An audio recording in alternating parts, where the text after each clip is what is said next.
Brittingham and co host the incomparable Dr. The Real Deal Love, Edward Johnson. Sit back and relax while we give you advice and tips on business matters and matters of the heart for busy executives.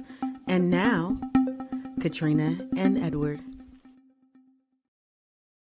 Hello, hello, hello. This is Katrina Brittingham, your business consultant, and Dr. The Real Deal Love, your love Hello. consultant. Hello. Ah, So we are back. We are back. This is the second show of our seventh season. I am so yes, excited. we're back. Yes. Did you miss us? Hopefully, I think they did. I got a I think lot of so. uh people contacting me um over the summer months. I was like, "Oh, we saw your show." And I was like, "Oh, you saw the replay." And they was like, "You weren't live?" Yeah, yeah. It's always good to be missed. It's always. It is always good to be missed. And it's even better when people think that you're still there when you're not. Yes, yes. That's a And good they were feeling. It's a good feeling. Yes, and they were loving the content. Got a lot of great feedback for our chemistry, and people love the love topic. So excited. It's Yes. time to be. Time to be. So, what do we have tonight? So tonight we're going to talk about raising capital for your business. How do you do it? Ah, Okay. good. Mm-hmm. And so we are going to talk about raising capital and understanding the numbers, which is very, very important when you are working in your business. This is important whether you are starting up or if you are in seasoned in business. One of the biggest things that can tank your business if you do not understand the numbers that you are working with. Okay. Um, Raising capital will help you so you don't have to um, spend money out of your pocket. So we all know that you need money to start and run a business. That is a factual dispute that few people will dispute out of Mm-hmm. that. I know that was not a proper sentence. Again, I'm still working on my business tongue. I've been on vacation for a long time, Okay. Okay. longer than I ever have.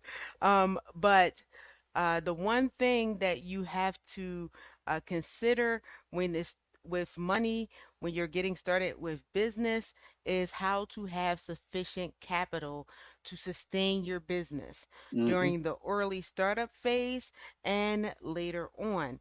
Many people or businesses have failed just because they were underfunded, not because they didn't have the skills, not because they didn't deliver good work, but simply because they did not have the funds to continue. The Mm. operating, um, eh, uh, um, the operating Okay. capital, the Operating capital capital. to pay your payroll, because operating capital is different than your payroll. So your payroll is your payroll. Your operating expenses is the stuff that you do for your operations, your equipment, leasing a building if you're leasing a building or floors, um, Mm-hmm. paper, pens, Supplies, yes. supplies, um, all of that stuff costs money. Your copier, um, because some people still do have to print things, even in a digital economy. There Mm-hmm. are digital things that you need to pay for if you are um, paperless. Your DocuSigns, all of these things that you have to pay for, you need to be able to have that. Okay, and you need to be able to have that funding in um, the interim while you're waiting for income to come in. Okay, because you could be Mm-hmm. working projects. Not every invoicing is you get paid up front. Some people they want to pay you after they get the finished product. and Mhm. things like that, or you're being paid 60 or 90 days after you start work. Well, you have to be able to do that work in the 60 to 90 days and be able to sustain yourself. Okay. Yes. So Have as little as those 90 days as possible. Lord, that's forever. you have some contracts that are like that. So in the interim, you can get raise that capital to have it, Yes. especially when you're dealing with government contracts. You know, they don't Yes. pay you right away. That's what people fail to realize, and everything like that. So, um, you have to make sure that your estimate is realistic for your startup costs and you raise the capital that is critical to the success of your business. Um, like I said, a lot of people have lost their businesses or went out of business, not necessarily because they weren't getting the clients, not necessarily because they weren't skilled or doing satisfactory work, but just because they did not have the funds to keep them in the ebbs and flows of business, you know, their Mhm. highs and lows in business, as we both know. Absolutely. um, so, as a startup, we talked about this before, you want to estimate your startup costs. Okay. You need to know where to find the needed capital, the positives and the pros and cons of borrowing. Should you borrow as a startup, or should you look for angel investing? Should you bootstrap it? You know, these are the things that you need to know and be aware of when you are doing this. So you want to have understand the numbers and the accounting process. If you can afford it, you may want to invest in an accountant because they can give you the advice that you need and also the professionalism. They can show you any pitfalls and things that you may run into that you may not be aware of as a business owner. Many times, business owners go into business because they have this great skill, but there's a lot that they may not know about the financial portion of it. Mhm. Okay. So when starting a new business or seeking finances as an established business, it is important that you carefully estimate how much your operating costs will be, which I mentioned earlier. To do this, you need to estimate your initial fixed costs plus your estimated monthly expenses. That includes your utilities and the things that we mentioned earlier. Your monthly expenses should be projected for 3 to 6 months to allow your business to generate the cash flow because it's going to take some time. Like I said, some of them contracts may be 45 days, 90 days before you get paid. So you need to be able to estimate that cash flow for at least 6 months to have your the income coming in from your clients and the revenue to match or exceed what your operating expenses are. Okay. Mhm. Your total estimated startup costs um, would then be calculated by adding your fixed costs to your monthly projections. Okay. And when you do that, you are looking at um, your fixed initial cost. So that's what you need initially to start up. So again, if you're working from home, you're electronic, you'll have certain expenses and it may be less. But if you're in the office, especially if you're leasing office space, you need to consider that office space. Um, what do they include that you don't necessarily have to pay for that's in um, your lease or the terms of you renting that space, and what do you have to pay for on top of it? Are you having to buy office furniture? Do they supply the office furniture? Mhm. Yes, you can go in office and they don't supply certain things that you may need, okay, for running your business. So those are the things that you have to look at. You have to look at the real estate. You have to look at fixtures and furniture for some things. Your initial inventory, if you have inventory that you are selling, your equipment, your office supplies, your legal fees, your licenses, your permits, your deposits. Yes, and the list goes on and on. Your initial working capital, and everything, and any office equipment, printers, computers, things like that. Your monthly expenses are things like salaries, your employee benefits. If you took out a loan to fund your business, loan payments, telephone costs, um, auto expenses, if you have an automobile that you use for your car, for your business, solely for your business, your insurances, your taxes, because yes, you get taxed on everything, your utilities, and everything like that. If you're leasing or your rent, um, and everything like that, maintenance, inventory purchases, if you have to replenish your inventories, advertising and promotion, training, and you can have a thing for others for some unexpected expenses. Hmm. Um, I'm going to take a break and ask you, Dr. Love, do you have any questions about that?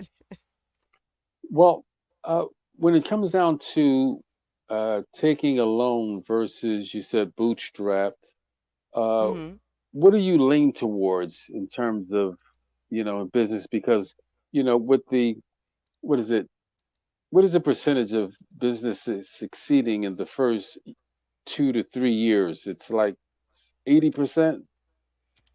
Well, honestly, I would say 80% for the first five because even and I found this to be true, but even when I started out, there's like you won't even make a profit mostly for the first 5 years. Now you may have some people who do it in two, you may have people who do it in three, but the average, on average, it takes 5 years for the business to make a profit. But they may be breaking even before that time. Like Hmm. the first 2 years you might be a little bit in the red because you might have loans or whatever, or if you're bootstrapping, all of that stuff is going into the business, you might not be getting too much back because you might have one client, two clients, you're growing, and everything like that. So um as far as the difference between bootstrapping and getting a loan, I've seen people um who have bootstrapped their whole time in their business and still are in a very successful and making six figures or more, Okay. a good amount of them. I've also seen people who took out loans, who did the same thing. It really depends on your financial literacy. That's what this is, understanding the numbers, and taking out the right type of loan for your business to make sure that the interest rates are not killing you, and everything like that. So it's really a situation where someone would need to sit down with an accountant or a financial advisor, to walk them through that, okay, Hmm. um, to make the best choice for themselves, okay. Okay. Um, you Now, the third also, component you put in there was the angel investor. mhm. What is your thought? How does that, how is the angel investor different than bootstrap loan? An angel investor will invest into your business, with without having like interest or having to pay it back. Okay. That's a different process though because the angel investors do have requirements, so you would have to meet those certain requirements and report back to them to make sure that um they that you are doing what you're supposed to do, or Hmm. they may have want a percentage, but it's not as much. They might want 2%, 5%, or something like that. So you really have to know the terms of that because an investor, um, in the grand scheme of things, is someone who gives you money to get a return back. Hmm. Okay, their return back may be, oh, you volunteer at at an organization or do community service. So it's all Hmm. different types of angel investors Hmm. out there, and then you have the regular investors that say, um, I'll invest in your business. You see Shark Tank for like 30% of your business or 60% That's of your right. business, and Hmm. everything like that. And so you have to make sure that you make that right kind of deal. There are Hmm. also Hmm. grants, depending on what you are doing, and That's a everything good like point. that. That's a good point. Um, but the competition for that is really, really tough, and you can do everything and still not get that. So, um, I don't discourage people from going and getting grants, but I'm just saying don't make that your um all your chickens in one basket with the Yes. grants. No Like, guarantees. No right. guarantees. Yes. Hmm. Yes. Um, so you might want to do a combination of other things, like if you have your savings, you can have friends or relatives that help fund your business, particularly if you have a friend or relative that may be a business person looking to invest in something and everything. Just make sure that, you know, um, you have a history where they do believe that you might do this. Like, you can't have one business venture one day and another one another day. Hmm. They want to Hmm. see that Hmm. stability. Some people, hard to believe, actually use several credit cards. I don't recommend that. Okay. The interest rates are a killer, and it's hard to run your business just like it's hard to run your life on credit cards. Um, so you have banks and non-bank lenders. Um, I would recommend a bank than a non-bank lender, Hmm. because the interest rates are maybe a whole lot higher. Um, and you need to consider your ability to repay. Okay. Hmm. But with this, you have the thing of your credit. Your But till your business credit becomes good, especially for a solopreneur and a small business, they're looking at your personal credit. So your Hmm. personal credit needs to be good, um, and above. Okay. What would you say um, would be a good credit score? I get a that really number. depends on the bank of what they saying, because sometimes you can have something in the high sixes, low sevens, or some will recommend that you have the high sevens and sometimes in the eights, for business. Your Okay. personal for business. If not, they may ask for collateral. Um, and that collateral is like your house, or a car or something that they consider valuable. Right. I would not suggest that way, simply because the whole reason of being a corporation LLC is to protect your personal property. So if the Separation. business go down, you won't be homeless. Hmm. Um, and that's the real deal. Your business will go down. If it's tied to it, they will take your house. Um, we talked about angel investors, but I'm gonna go a little bit in. Um, this investors and venture capitalists will sometimes provide funding for a new business in exchange for equity or part ownership. This type of equity financing is not a very common for typical small businesses. They do have them for small businesses, but it's very rare and it's very competitive. What I say is, if you go for an angel investor, you put in your application or you present your stuff, make sure that that is not your only number one option, and Hmm. that you're not putting all your eggs in one basket with that, because it's rare and it's few and far in between. It's actually even more rare than grants and getting grants. Hmm. Um, and we are actually at the half an hour again. So I think um, we're going to pick up with Dr. Love coming in with his love topic, because we will be at the end of the month already.